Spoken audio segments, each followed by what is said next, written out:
l'Europe ouvre ses frontières à une quinzaine de pays tiers.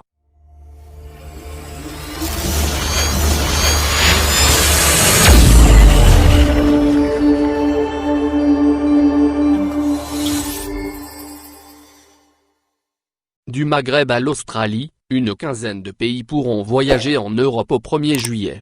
Les États-Unis ne sont pas dans la liste. Une plage en Grèce qui pourra donc accueillir certains touristes extraterritoriaux à partir du 1er juillet. Les ressortissants de la Tunisie, du Maroc, de l'Algérie, de l'Australie, de la Nouvelle-Zélande, du Canada, du Monténégro, de la Serbie, du Japon, de la Thaïlande, de la Corée du Sud, de la Géorgie, du Rwanda et de l'Uruguay seront de nouveau admis à circuler au sein de l'Union européenne à compter du 1er juillet. Cette première liste de 14 pays a été établie, vendredi soir, après une longue négociation entre les ambassadeurs des 27 pays de l'Union européenne dans la journée de vendredi qui s'est achevée vers 22 h. Il a fallu se mettre d'accord sur des critères épidémiologiques et vérifier les données auprès des ambassades. Les 27 ont accordé le droit de voyager aux pays dont la situation face à la pandémie du Covid-19 était comparable à la moyenne européenne.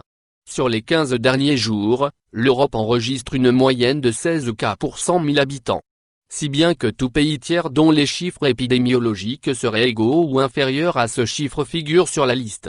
Les ambassadeurs y ont ajouté des critères comportementaux, respect des gestes barrières, distanciation sociale, tendance des chiffres à la baisse. Une liste évolutive. Ils ont fait un cas à part de la Chine. Les ambassadeurs proposent au Conseil européen d'ouvrir les frontières européennes aux Chinois uniquement sous condition de réciprocité.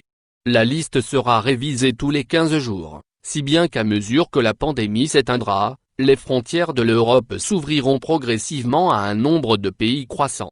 Naturellement, à ce stade, ni les États-Unis, ni le Brésil, ni la Turquie ne remplissent les critères sanitaires mis en place. Une grande partie de l'Amérique du Sud est exclue, à l'exception de l'Uruguay. Cette liste doit encore être formellement adoptée par le Conseil lundi, à la suite d'une procédure écrite, selon un vote à la majorité qualifiée. À charge ensuite pour chaque État membre de mettre en œuvre cette recommandation européenne. Merci de bien vouloir activer la cloche pour s'abonner et de cliquer sur j'aime.